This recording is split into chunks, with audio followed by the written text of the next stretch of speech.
Hi there, my name is Tim Watson and I'm standing for Labour in the local elections in Pensby and Thingwall Ward. Now, it's been an interesting week in politics, with Matt Hancock announcing a 10-year prison sentence for passengers who lie on the passenger locator form.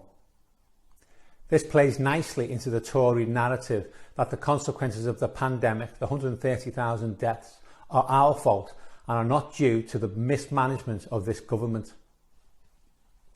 Anyone who lies on the passenger locator form and tries to conceal that they've been in a country on the red list in the 10 days before arrival here will face a prison sentence of up to 10 years.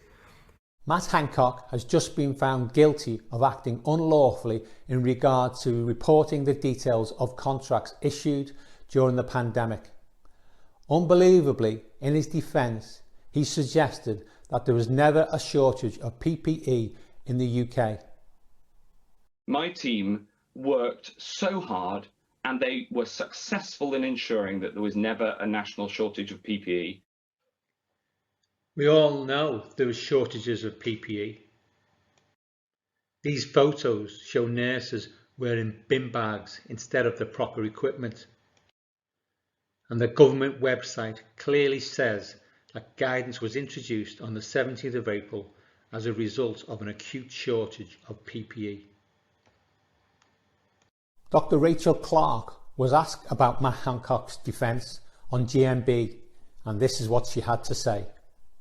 That was literally an example of Matt Hancock looking the entire country in the eye and lying to them.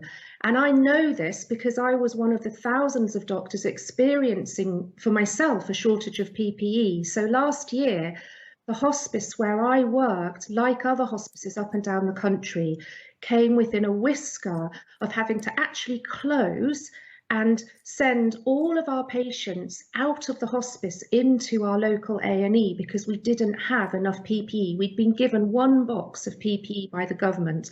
Matt Hancock has suggested that he and his team were just too busy saving lives to report the details of these contracts on time. What is most important in the middle of a pandemic is you do everything you can to save lives. Dr. Clark was also asked about these comments on GMB, and this is what she had to say then.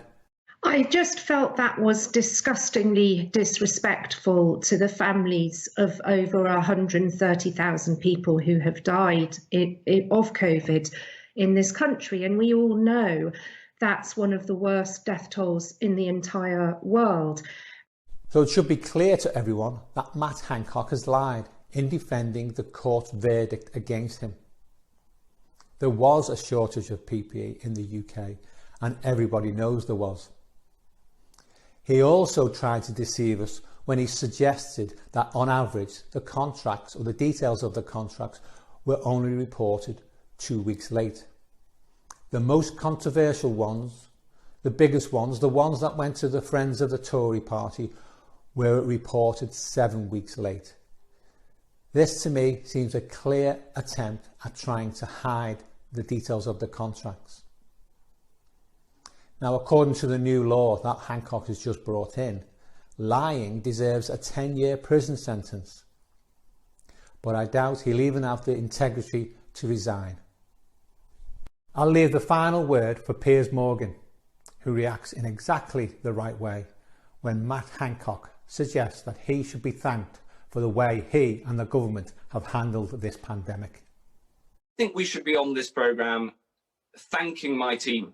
You know, they worked so hard. Really? And yes. Well, let's just analyse that, shall we? We have your team. I'm sorry, if you want to play that game with us, your team, you and your team have presided over a woeful handling of this pandemic that has led to us having the worst death toll in Europe, 130,000 people dead. So I'm sorry if my first thought when you come on, Health Secretary, is not to thank you and your team for your brilliant handling of the pandemic, because I don't think 130,000 deaths shows that you've handled it well.